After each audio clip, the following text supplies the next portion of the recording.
You're watching Trending This Week, where after days filled with will they, won't they, two UPA ministers have been forced to resign. Ashwini Kumar, Pawan Kumar Bansal, one because of his role in the coal scam investigation, interference in that, and other because of his implication in a bribery scandal. On the show today, what's the impact of all this? Has it eroded political morality altogether? We have a very special panel joining us in just a bit to talk about that.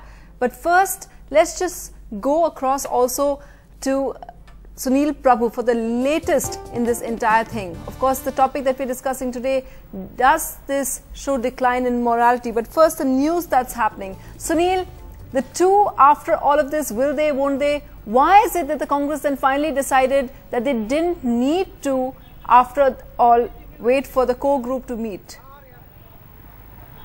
Well, this was always a decision that needed the Prime Minister and Sonia Gandhi and didn't really require the core group.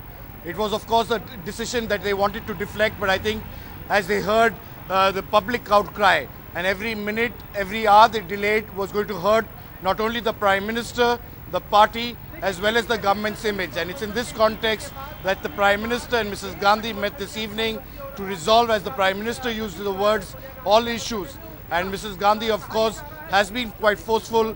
She has been forceful when it was Ashok Chavan, or for that matter, be it Mr. Shashi Tharoor or anybody where there are allegations of corruption. And in this case, both Mr. Bansal, of course, where there was gross impropriety because his family members were involved in what was seen as a clear case of bribery for an official post along with his official staff. And in this context, he immediately called for that meeting with the Prime Minister, calling him to his residence to submit his resignation.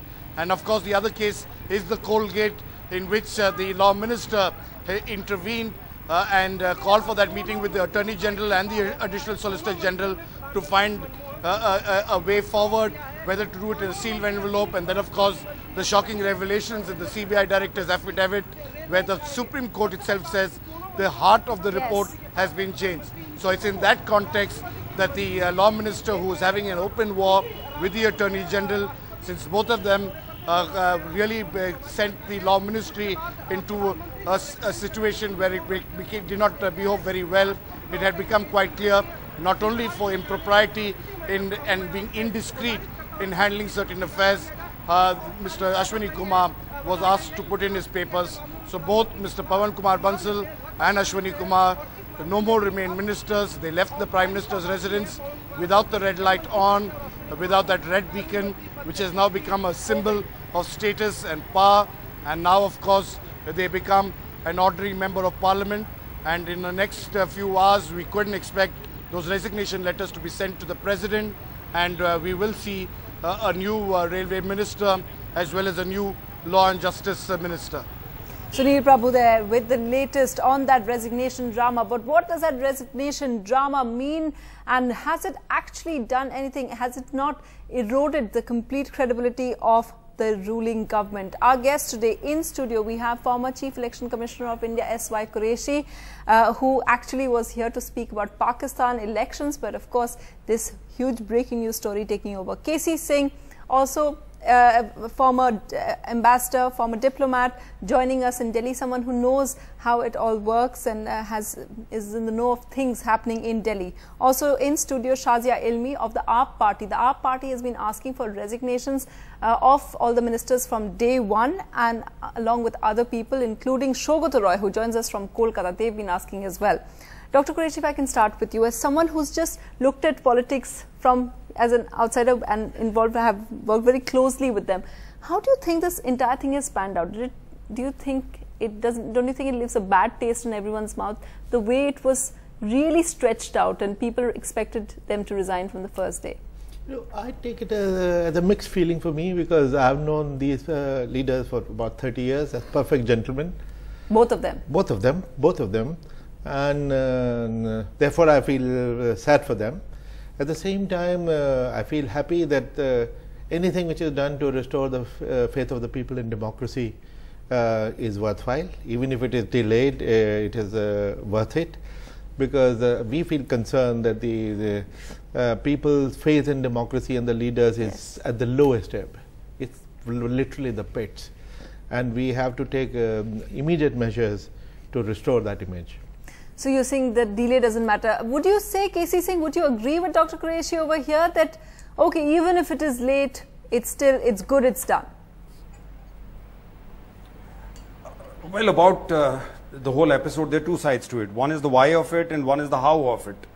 The why is the larger issue of why politicians need money. Elections, electoral reform, Mr. Qureshi knows more about that. Kind of money which is spent on elections, tens of crores on a parliament seat, where is that money supposed to come from? So funding of elections, reducing the expenditure on elections, etc., that's a whole separate issue. The second is the how of it, the simple principle of a conflict of interest. I mean, you have to be dumb not to implement it or not understand it. How can you have family members running businesses when the father is a minister of state in finance? And then you appoint somebody to a bank, the bank starts giving money. You don't need rocket science or a PhD or a Nobel Prize in something to understand this is just wrong.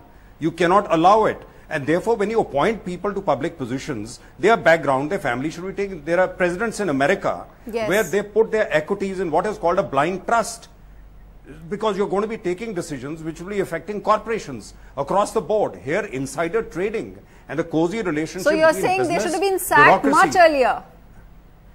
No question of sack. They should have resigned themselves. The way they dug in as if they'd done nothing wrong, I think that is the surprising part. You're caught with your pants down, for God's sake. At least have accountability then. Why do you need to be? And then the Prime Minister, very clearly, these two people were close to the Prime Minister. He was dragging his feet. Mr. Clean of India is dragging his feet on these things. His ego is getting involved in this. Where is honesty? This is intellectual dishonesty. He may be personally honest, but he is intellectually completely obtuse. How does he not understand that this is wrong what has happened?